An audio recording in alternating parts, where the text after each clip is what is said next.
Welcome, seekers of wisdom, to the Stoic Compass, your guide to navigating life with clarity, resilience, and purpose. Let's be honest. Deep down, we all crave meaningful connections, stronger relationships, and the ability to leave a lasting impact in both our personal and professional lives. But despite our best intentions, we often struggle to truly connect or positively influence those around us. The truth is, building strong relationships and having a meaningful influence isn't about manipulation or impressing others. It's about authenticity, respect, and understanding. It's about embodying qualities that naturally inspire trust, cooperation, and growth, simply through the way we live and interact. This is where Stoic philosophy offers powerful guidance. The Stoics believed that while we can't control others, we can control our actions and reactions. By cultivating virtues like empathy, patience, and discipline, we can not only strengthen our relationships, but also positively influence those around us in a profound and lasting way. In today's episode, we'll explore how Stoic wisdom can help you connect with others, inspire them, and build deeper, more meaningful relationships. From expressing genuine appreciation to handling conflict with grace and embracing patience, these timeless principles will not only enhance your influence, but also help you live a more fulfilling and purpose-driven life. If you're ready to elevate your relationships and make a real impact, let's dive into these powerful Stoic teachings. 1. Replace criticism with inspiration. Have you ever noticed how quickly criticism can shut down a conversation, strain a relationship, or close the door on an opportunity? It's a natural reaction when we feel criticized. We become defensive, withdrawn, and often stop listening entirely. Walls go up, and what could have been a constructive dialogue turns into frustration or silence. And yet, despite knowing this, we often fall into the habit of criticizing or complaining when things don't go as we expect. The truth is, criticism rarely leads to positive change. More often than not, it creates resistance, making the other person feel small, misunderstood, or even resentful.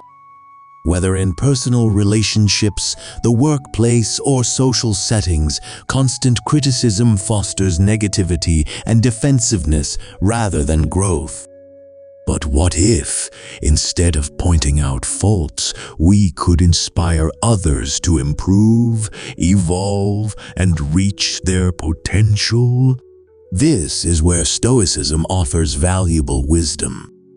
The Stoics taught that true influence comes not through judgment, but through leading by example, with patience, empathy, and understanding. Rather than fixating on what others are doing wrong, we should focus on how we can uplift them, helping them become the best version of themselves. Seneca reminds us, we should not lay blame on external things, but on ourselves, that is, on our own judgments. Before we rush to criticize, we should pause and reflect. Are we seeing the full picture? Are we reacting out of frustration rather than reason? A wise person, according to Stoic thought, does not waste energy on fault-finding, but instead seeks to guide and uplift others with wisdom and measured words. Think about the people you admire. Mentors, friends, colleagues. Do they inspire you by constantly highlighting your shortcomings? Or do they encourage you, recognizing your potential and motivating you to rise above challenges? Chances are, it's the latter. Genuine transformation happens when someone believes in you and pushes you forward, even when the road is difficult.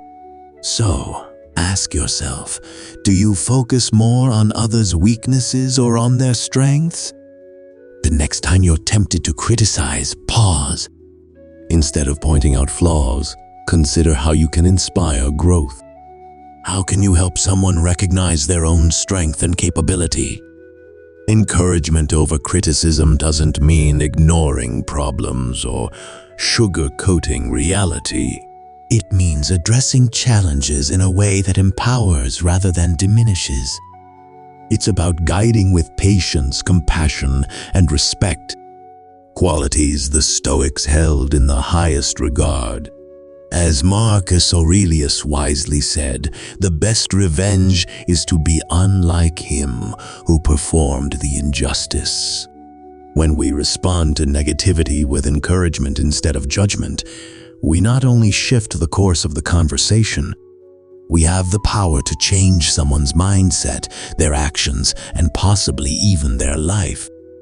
Epictetus also teaches us, it is impossible for a person to learn what they think they already know.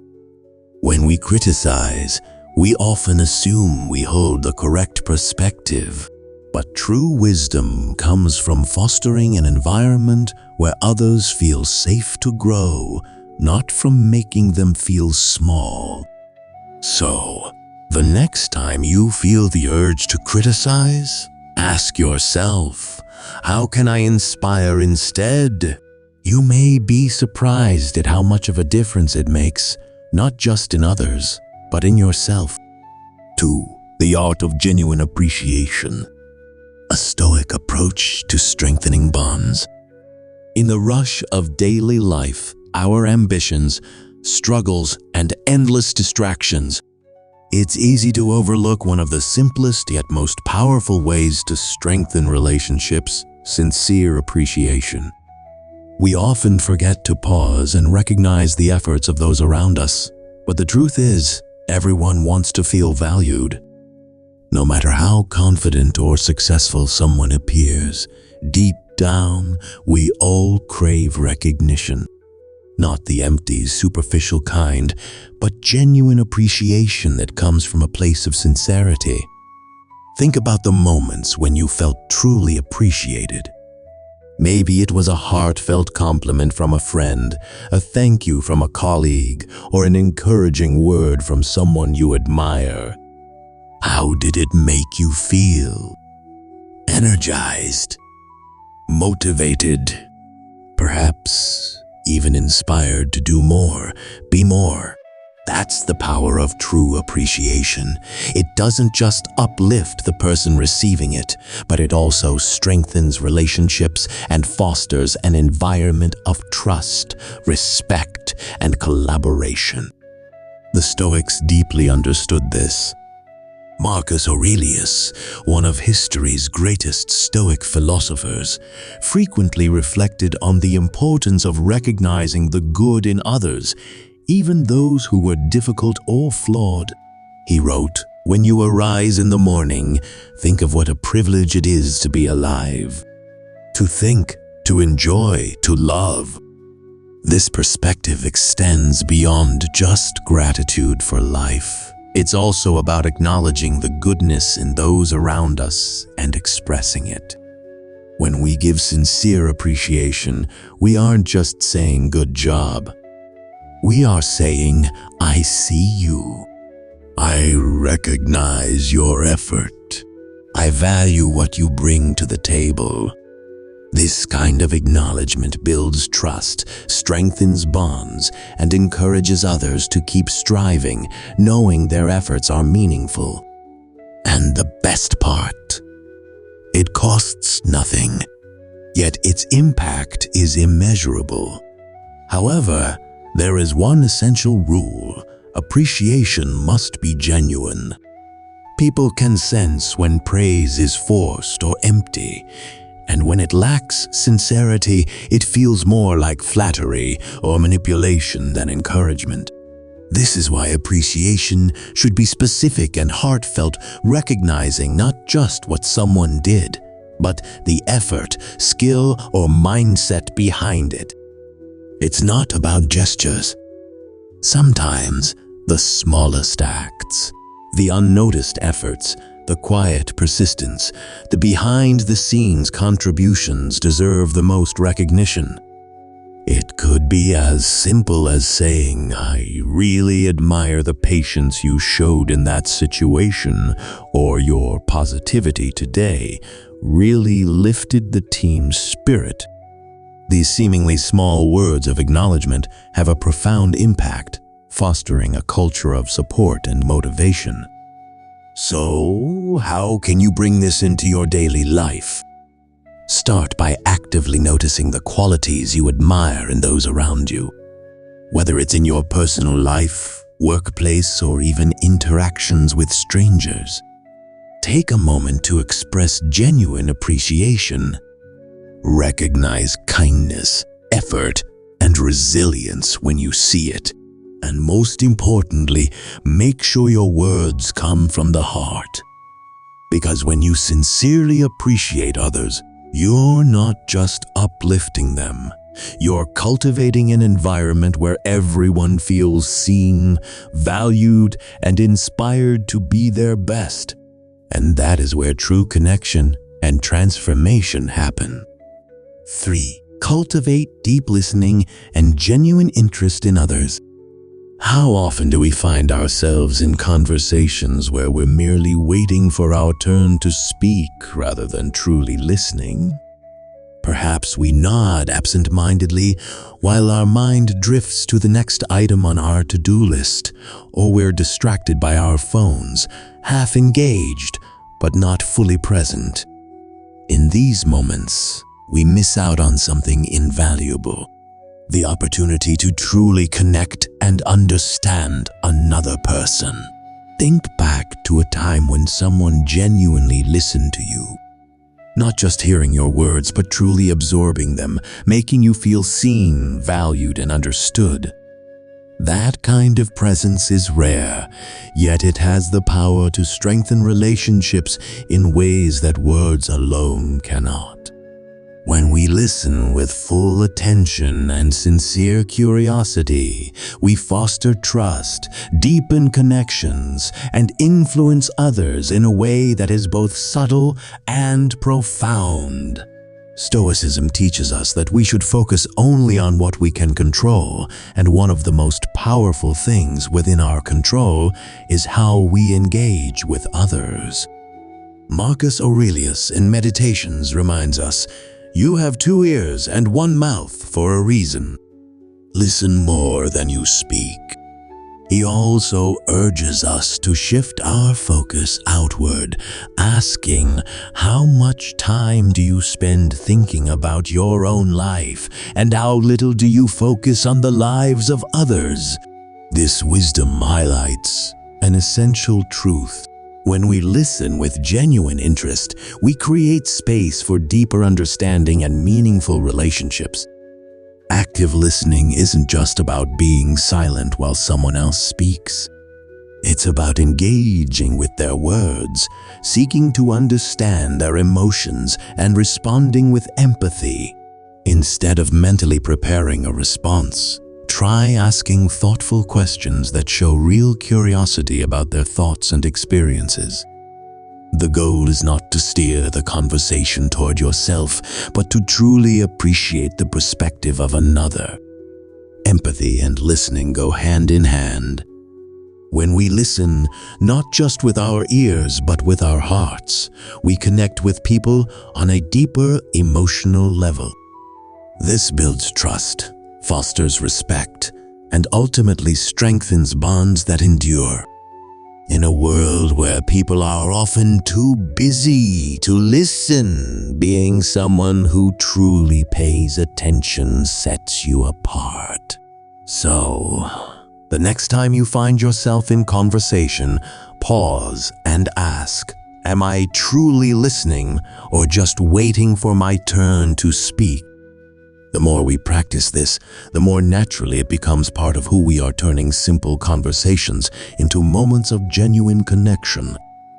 True listening is a rare and powerful tool, one that opens doors, builds lasting relationships, and embodies the Stoic ideal of wisdom through action. 4. The hidden power of names and smiles. Have you ever felt an instant connection with someone simply because they remembered your name and greeted you with a warm smile? It's a small detail, yet its impact is profound.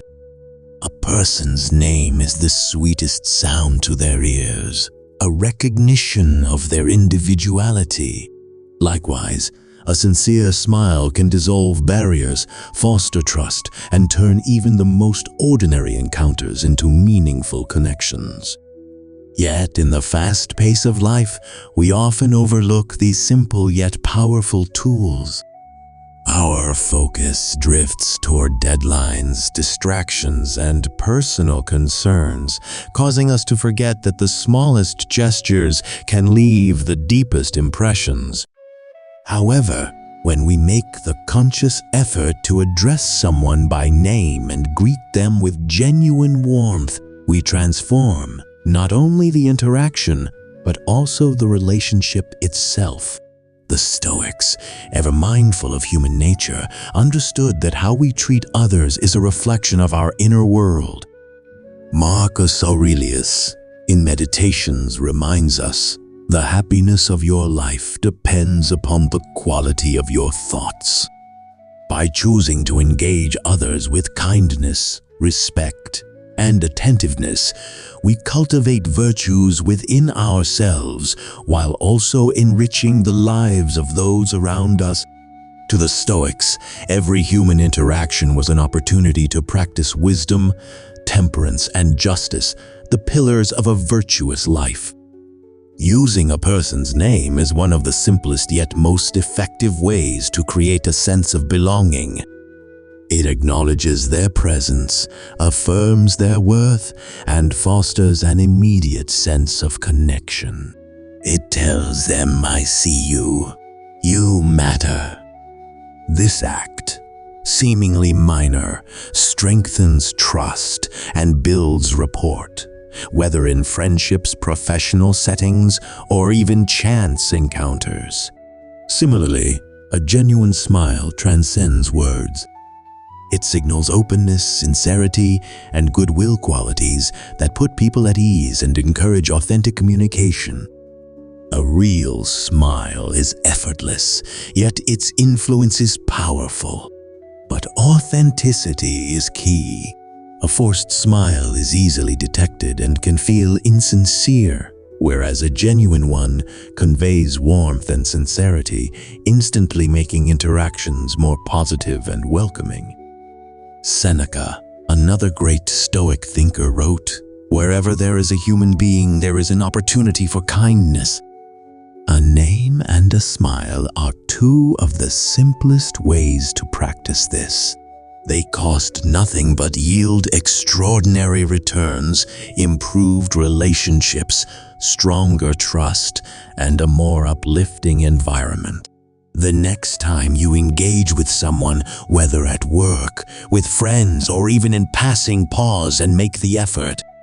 Use their name. Offer a warm, authentic smile.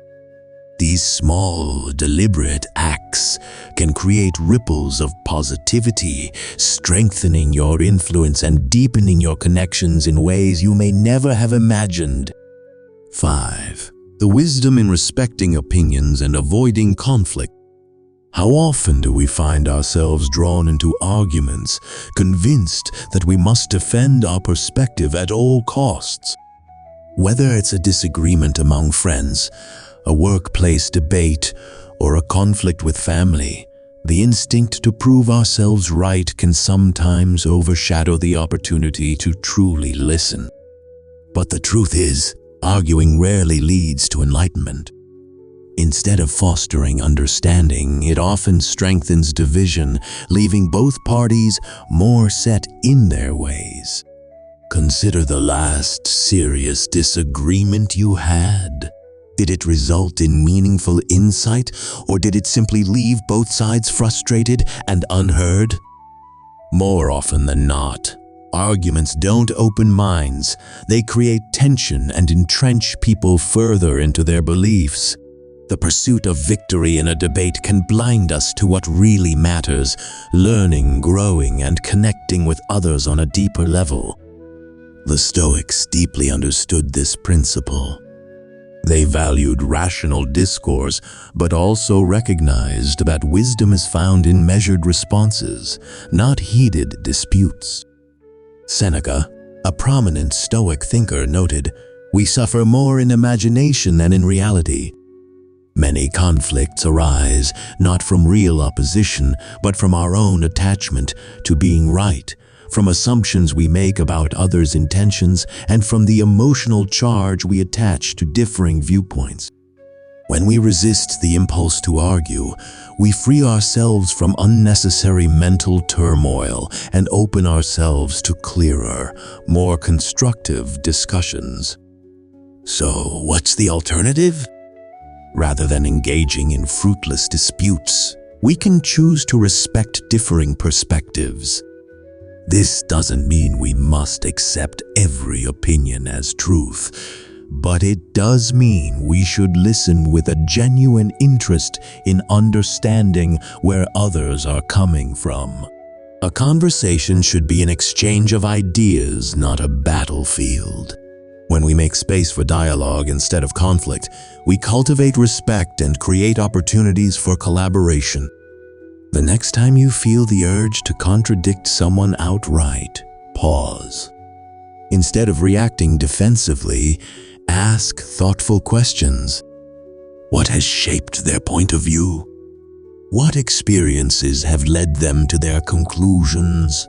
When we replace argumentation with curiosity, we not only deepen our understanding, but also strengthen our ability to communicate effectively. Marcus Aurelius, in Meditations, wisely advised, "If someone can prove me wrong and show me my mistake, I will gladly change, for I seek the truth, and the truth has never harmed anyone." This perspective teaches us that true strength lies not in stubbornness, but in the willingness to embrace new insights. Holding firm to our opinions without openness to growth does not make us wise, it makes us rigid. By choosing respect over conflict, we naturally foster deeper connections with others. Respecting different viewpoints is not a sign of weakness. It is a demonstration of confidence and emotional intelligence. It shows that we are secure enough in our own beliefs that we do not feel threatened by alternative perspectives. So, before engaging in an argument, take a moment to reflect. Is this discussion about understanding, or is it about proving a point? Can you approach it with patience instead of resistance?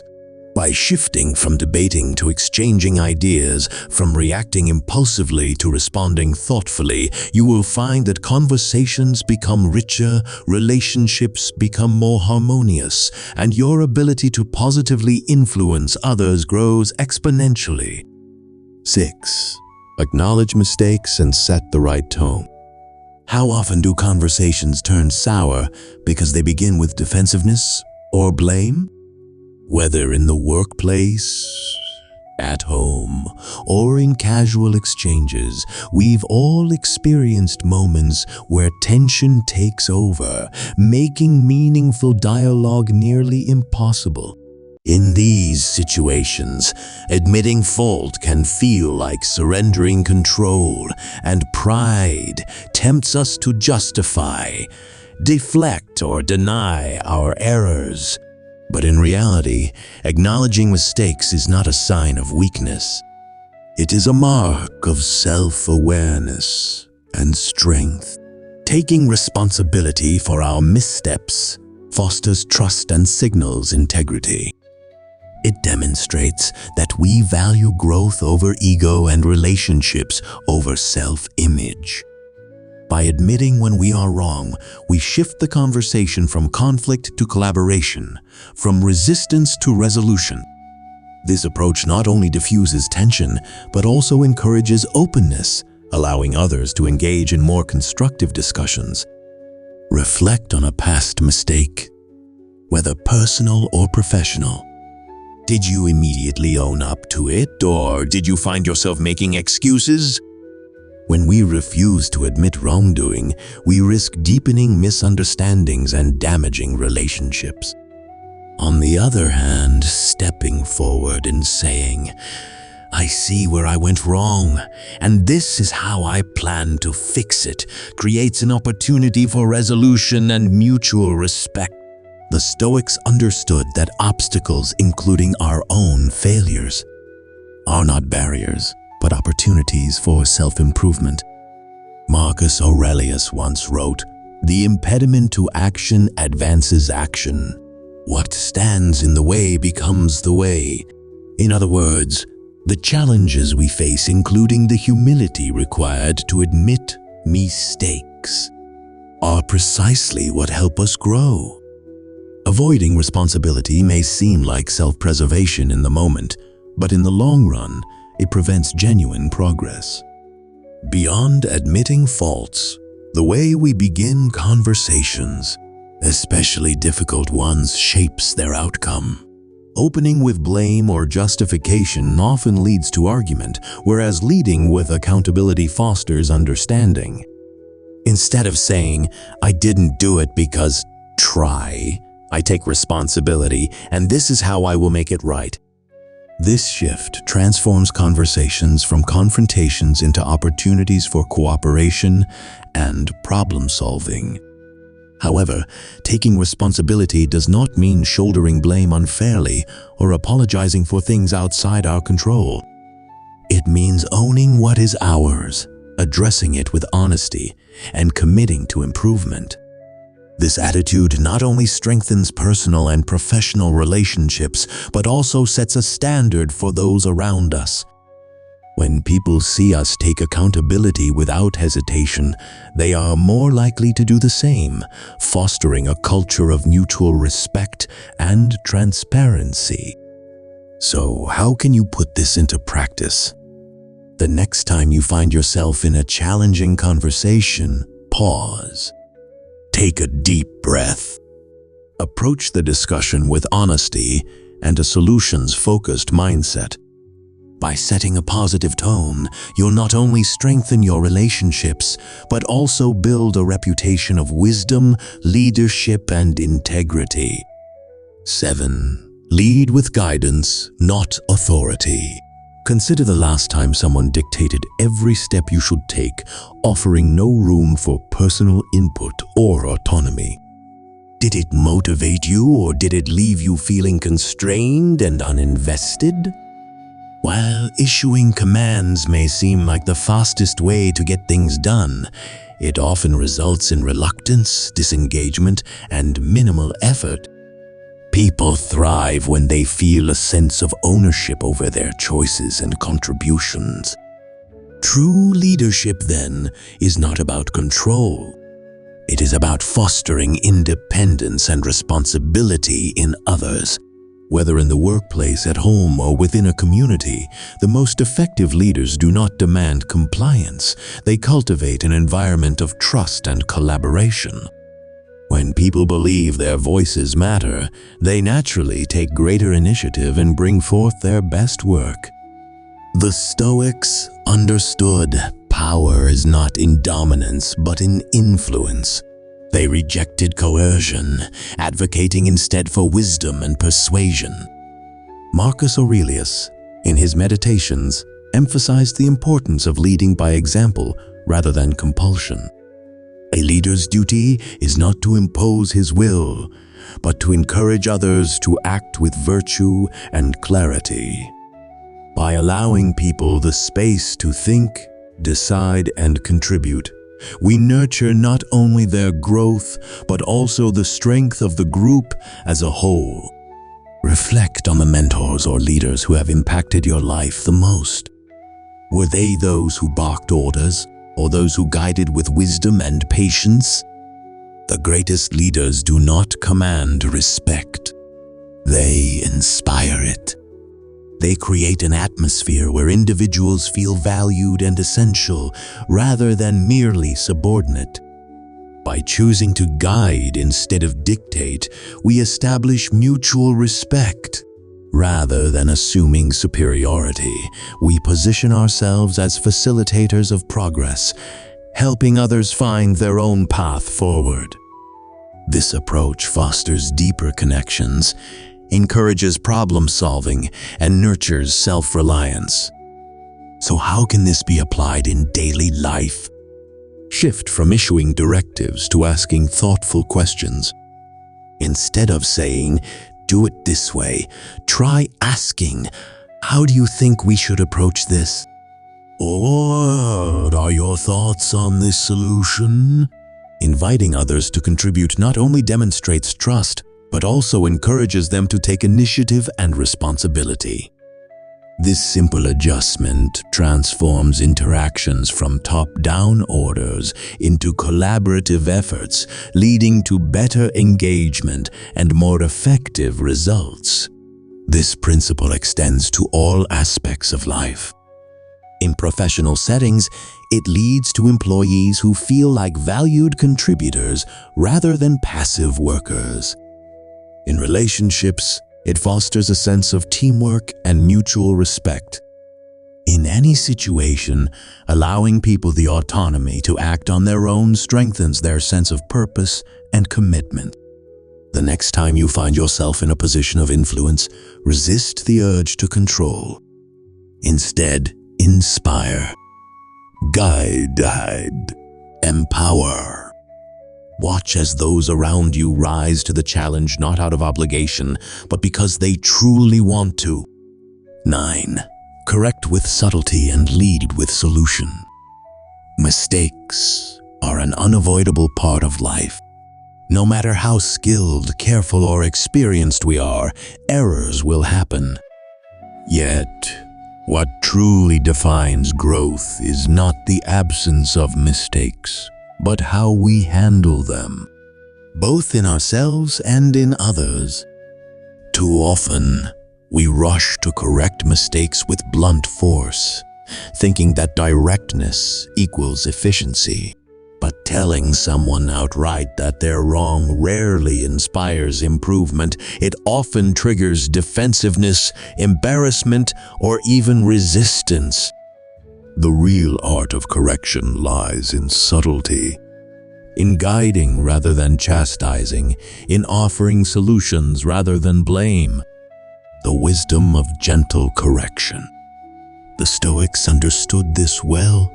Marcus Aurelius, a ruler tasked with making difficult judgments daily, advised, if someone is mistaken, gently and kindly correct them.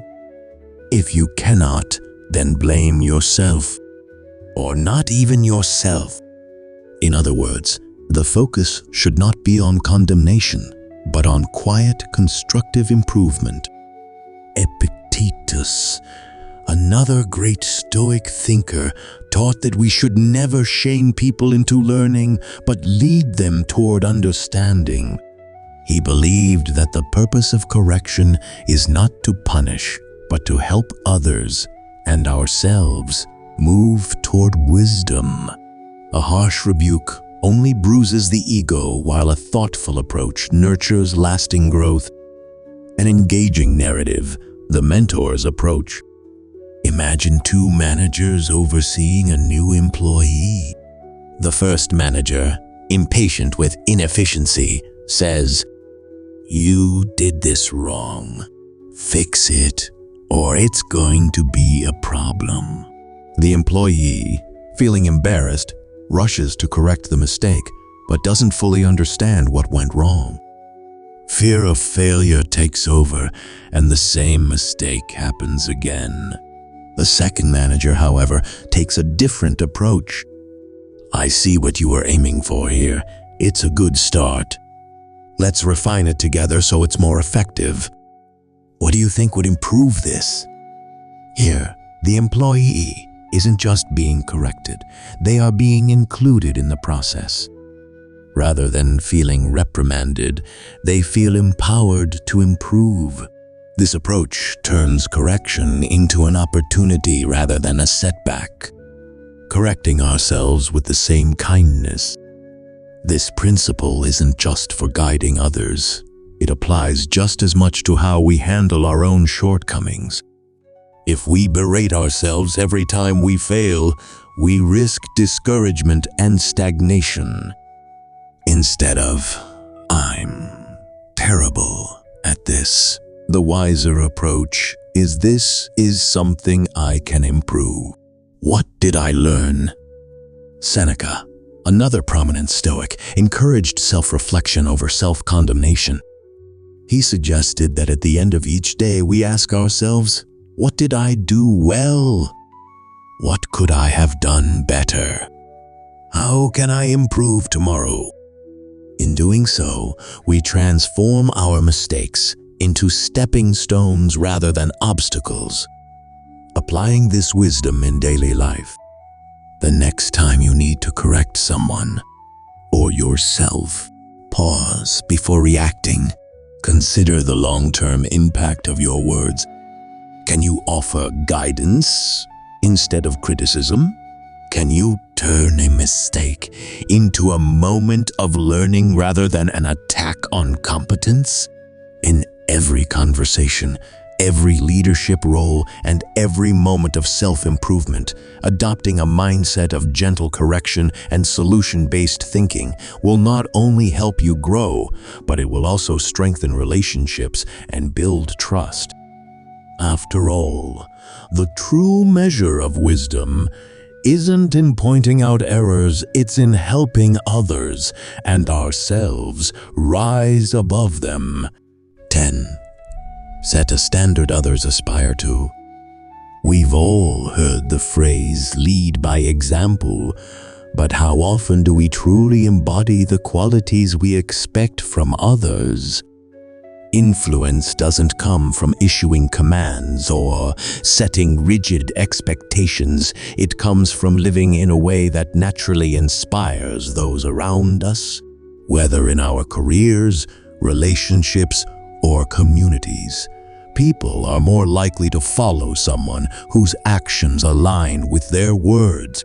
When you hold yourself to a higher standard, whether in integrity, discipline, or perseverance, you create an unspoken challenge for others to rise to the occasion. The best leaders don't demand greatness. They demonstrate it, making those around them want to strive for more, not out of obligation, but out of admiration. The Stoics understood this principle deeply. Marcus Aurelius, one of history's greatest leaders and a devoted student of Stoic philosophy, never sought to change people through orders. Instead, he focused on his own self-mastery, knowing that his example would be far more powerful than his words. In Meditations, he wrote, "Don't waste time arguing about what a good man should be. Be one." He recognized that living virtuously through patience, wisdom, and resilience would influence those around him far more effectively than preaching ever could. This idea still holds true today. You want to see change in the world? Start with yourself. Consider this scenario. Two managers lead a team at a company. One constantly talks about the importance of punctuality, but frequently arrives late, while the other never mentions it yet consistently shows up early, prepared, and focused. Over time, the team doesn't adopt the first manager's advice. They follow the second manager's example. People don't respond to lectures, they respond to lived principles. When they see someone consistently upholding high standards, they instinctively start mirroring that behavior. If you want to build a culture of excellence, the most effective way is not to impose expectations on others, but to live by them yourself. Setting a reputation that others aspire to doesn't require extraordinary talent, just unwavering consistency in your values. If you want to be seen as reliable, keep your promises. If you want to foster kindness in your relationships, be the person who offers generosity without expectation. If you want to inspire hard work, demonstrate relentless dedication through your own actions. This approach isn't about perfection, it's about authenticity. When people see you striving to embody the principles you believe in, they will feel compelled to do the same. At the end of the day, your reputation is the sum of your actions. The way you carry yourself becomes the silent expectation that others naturally align with. So, ask yourself, what kind of example are you setting? Are you leading in a way that inspires others to be better?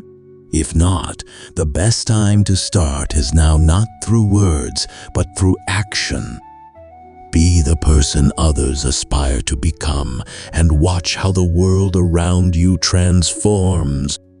If this message resonated with you, show your support by liking, subscribing, and leaving a comment below. We'd love to hear your thoughts. How do you lead by example in your own life? Let's keep the conversation going.